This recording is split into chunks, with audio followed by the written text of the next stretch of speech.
For those new to the channel, I go by Sofa Phone.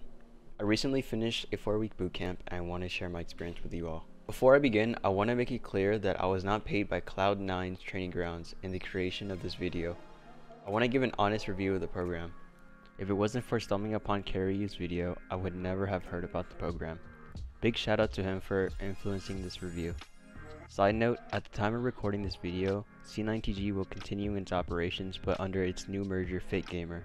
Exact details are yet to be known. A little background on myself, I started playing Valorant during the closed beta. I was lucky enough to get the beta code, but I didn't have a PC. The closest thing I had was a laptop that wasn't meant for gaming, so anytime I would get in a fight, my frames would drastically drop. On top of that, every few games or so my laptop would crash during the loading screen. Fast forward to the pandemic, I was able to build myself a PC and started gaming from there. Transitioning from console, my aim was atrocious to say the least. So I chose more passive agents to compensate for my aim. I started playing Cypher because I liked what you're able to do with this kit. Plus I was able to help the team without always getting into fights head on. During the game, I would lurk and find timings and enemy rotations. I would often call out where the enemy team was because by then I was usually deep in their spawn. After a while, I started taking notice of the enemy behaviors and would call it out for my team before they would execute. I didn't realize it at the time, but I was picking up the IGL role for the team. When I signed up for the program, I was Diamond 2. I joined the program because I felt my growth was plateauing and wanted a coach to point out my blind spots. Most importantly, I wanted to learn what it takes to become a better IGL. What is C9's training ground? C9TG provides an environment for those wanting to improve their gameplay. Games such as League of Legends, Rocket League, TFT, Smash, and Fortnite. The bootcamp is only one of 3 programs offered for player development. However, for this video, I would be focusing only on the Valorant bootcamp experience. Anyone can join the program, as campers will be assigned into teams with other players similar in rank. So no matter what rank you are, teams will be balanced. For every team will be assigned a dedicated coach that will be guiding you. Throughout the camp, you will practice and have opportunities to scrim among other teams. All of this will lead into your final day, which is the showcase match. Boot camps can last as short as 2 days or up to 4 weeks. The 2-day camps focuses on specific individual areas such as effective communication, defense tactics, and other similar topics. These sessions last 3.5 hours long and are usually held during the weekends. On the other hand, the 4-week camp is more drilled onto team play. Sessions last 2.5 hours long and is held twice a week for a month. Here's a breakdown of how my bootcamp went. For our first day, we all joined in for the opening ceremony hosted by the staff and coaches. We then all broke off to our assigned teams to introduce ourselves. Our first task was to eliminate 100 bots with strays off. Nothing serious, but just for our coach to get a baseline of our aim. He would check in and point out the flaws in our mechanics. After that was done, he then gave a debrief about what the rest of the program was going to look like and to look forward to our scrim next session. Day 2, we went against another high elo team. It was our first game together, so we were all nervous. I was assigned the flash role, so here's how it went. They're probably all going to rotate on. You finish on the right. On site. Landing gen. TP'd out. Hell. Art. Okay. Nice. Prowling tree. Someone close the door, please. Yeah, I think it's broken. Drone. We just stay hell. Knife at 15. 1 tree. Fucking fine. Got him. Tree dead. One heaven. One heaven. Fucking You don't need nothing. peek us. Let them drop, let them drop. Both heaven. And they got both sides. Cool, cool. So Let me know does they that. One enemy Nice. remaining. Flawless. Second map, we went into Bind. Although I usually run Viper, I was playing Sky to fill in the flash role. B elbow. Elbow. I'm gonna. Oh. 110, nice. Another one One TP, another one TP. TP. Behind you. Behind you, Greg. Flashing side. There's only one on site. Flash. Something on it. West side. 78. 2 back side. One enemy remaining. Nice. Last guy TP, right? Yeah. Heavy working Yo, flashing long. 29. There's a guy from the smoke. Watch out. Hold my pocket. He's Hey. hookah. He's Drop. jumped out. Jump Drop. Nice. Nice. Good, nice. And if they're a hookah, I can flash it through TP. So let me I have know. my ult to counter their plan. We need someone Key in shower players, control. pick a lane, fight together if you can. Raze, let me know right away. Alright. Off upper. Flash. Nothing 8 showers. Blinded. Flash. How many counted so far? They have good money. Nice. Nice. One more. Flash. Peek Second on out A. with me. Yeah, go flash a hush. Blinded. One enemy remaining. 5v1. I don't want to see any more guns Watching this lost. spot. Look at all They the probably control are for you you guys guys. have. Close them Probably long. out. Wait, do you guys have spike? No. Probably both market out. or A I'll short. be lurking. Or I'll A yeah. leave. short. I'm doggy. Flawless. Nice. Nice. 10 seconds. Low time. 10 seconds left. Running up short. He's making a play. In pocket already. Nice. Nice. job. Wait. Day 3 was another scrim day. At the time, the map had just came out and we were all barely familiar with the callouts. Although we tried our best, we unfortunately lost that scrim. Last player In standing. the box. No. MT. Attackers win. Day 4 to 6 was mostly scrims and VOD reviews. Day 7. We were running site retakes as a team. It would be 4 defenders against 2 attackers. The twist is, attackers would have full util, while defenders will only be limited to one piece of utility and their signature ability. The defending team would work together to retake after the spike has been planted. It would teach the importance of numbers. As for attacking post-plant, sometimes all you need is time to win the round. Take your time. 4 bullets. Low time. Well done. You got it. Very good job. Very well played. Like, After our last exercise as a team, the last thing needed from us was a team name for our showcase.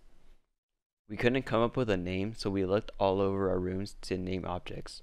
One of us said Ohuhus. For those who don't know what that is, like myself at the time, it's an art supply brand that specializes in markers. The name was catchy, so it stuck. Day 8. We checked in and got prepped for the warm-up before our best of 3 match.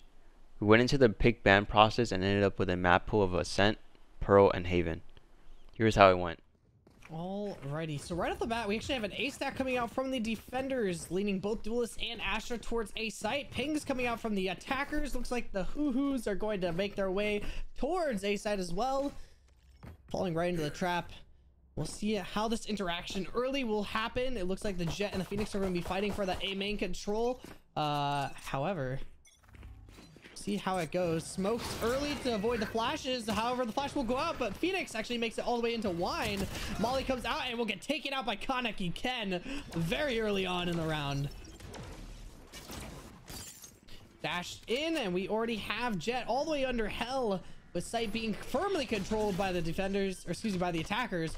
4 players stacking up towards that Heaven area, with the Chamber Greenie making their way towards the door. And this is a 5 versus 4 post plant situation. Door will get broken. Nazir making work with that classic. Cover going out. Mugen getting one for themselves. One enemy remaining. And it's all down to Mugen in Heaven with Ghost in hand. Will go down as Sierra gets 2 for their own, and Archived gets the last kill of the round. Spam a little bit more through this wall, but not before Rectangle gets 1, gets 2. It makes it into a 2 versus 1, a very winnable situation, especially with the information that they have. However, they have to be wary of where this Jet player could be. Sixes comes through CT. Enemy remaining. Sixes will go down. It's down to a 1v1. If Shada can spam on the exit, Rectangle will easily go down. Rectangle actually taking the fight, and whiffing, unfortunately, will go down. Okay. Now, I don't know about you guys, but they must have scrimmed each other in the past. They must know something that I do not, because it's a 5 stack on the defense towards the A site. Paranoia and Hands Sorry getting ready to blind in for their teammates towards that A main area. Now, this is a play I would not even expect on the attack of Ascent, and we'll see how it works out for the for the defense. Hopefully it ends in their favor, using this much utility and taking this much space. And it looks like they will actually. That Fade Eye getting a lot of pressure, but the trades are just not coming in fast enough as players are going down left and right. Down A. Numbers advantage does end up in favor of the defenders. However, Greeny, last one alive on their team, opting for armor rather than sheriff bullets.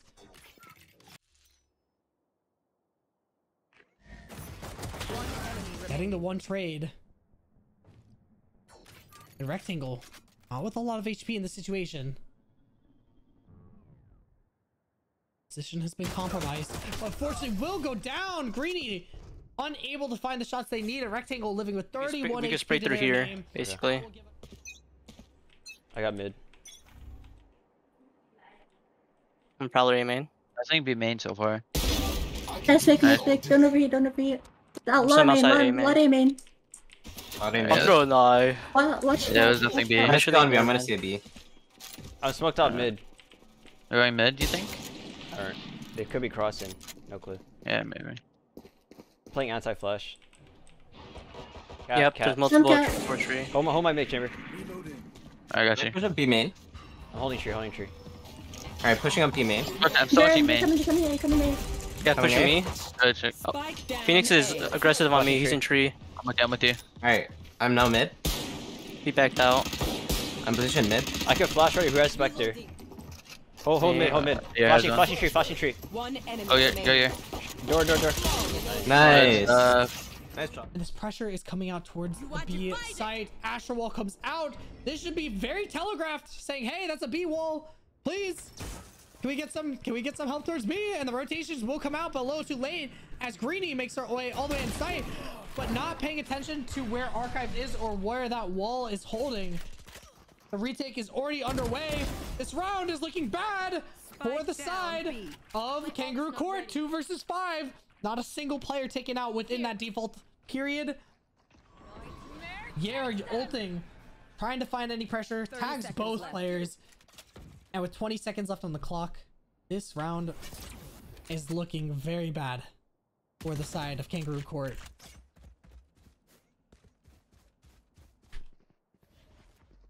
Now remember, this is an eco round. This team has classics. Look at Sisori. Classic in hand. 10 seconds left. 1 enemy left. And with that, Archive, the 3K in the round, will secure the match for the Woohoos. Second map was Pearl. One on the fucking, I don't know what that shit that's called. Oh, hold my plant, Ow! I'm playing out of your ult. What?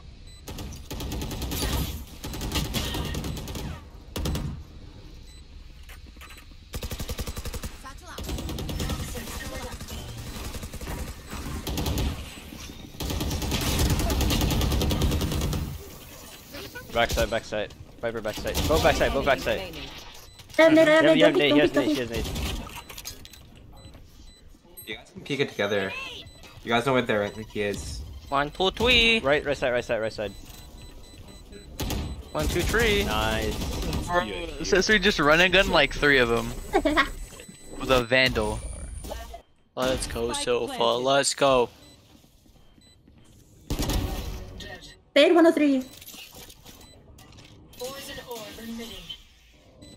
You're that gun.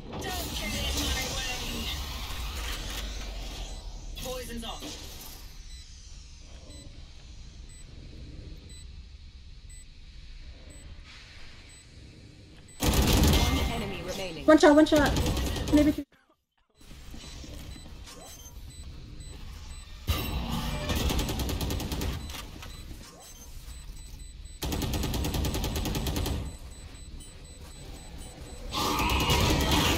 Yeah, they're still We're backing off. Spike. Let me reload. Oh my god. Last Pick it up. on. Get him! One enemy remaining. Nice. GG's. Defenders win. What did I learn from the camp? We learned, and as cliche as it sounds, was the importance of just having fun. Oh, brother, this guy stinks! During practice, we were all understandably serious, but we needed to step back a bit and loosen up, and it reflected in our performance on Pearl. On an individual level, I got a better understanding of what it means to become an effective IGL. It's more than just calling out players and starting an execute, but to be able to understand why you're making such plays and setting an example for your team. Although we weren't able to get into creating protocols and strats to the team, the fundamentals of setting goals would do for now, and it's a skill that I'm still working on. Was it fun? Overall, it was an alright experience. Despite the rough scrimmages, it felt good knowing our work paid off when it really mattered. I'm impressed with the progress we made with only a short amount of time. I say the program was a great introduction to cultivating a team-based mindset. To measure how much I improved rank-wise, I started as Diamond 2 and ending the camp at Ascendant 1. Do I recommend it for everyone? I wouldn't recommend it for everyone. I'll break down my answers to 3 sections, here's why. For my low elo viewers, I suggest you work on fundamentals such as crosshair placement, counter strafing, and mastering one agent's utility kit. At this rank, it's important you start off with good habits. If you're looking to improving your aim, the bootcamp isn't a great place for that in my opinion. There are aim trainers such as Kovacs and AimLab and guides available on YouTube out there for free. And let's be honest, at this rank, nobody is worried about utility or defaulting. It's a matter of who can eliminate the enemy team first. However, if you have a really strong desire to improve and get ahead of your rank, by all means. If you do decide to continue, and this applies to any other rank, bootcamping alone can't guarantee a rank increase. It comes with the amount of effort you give in and out of the program. As for my mid-elo people watching this, I say this rank has established aim, but the teamwork or positioning is just quite not there yet. The bootcamp is a great place to be introduced to team play, and it's no longer who can out-aim each other, but who can control the map and use their abilities better. I feel the program won't improve your game as much if you're in the high elos, as these ranks already have great aim and an advanced understanding of the game mechanics. Sure, you could learn a thing or two, but I feel the price isn't worth it as it's going to be pretty redundant. With that, I want to thank you all for watching. If you have any questions, feel free to leave a comment and I'll be more than happy to reply.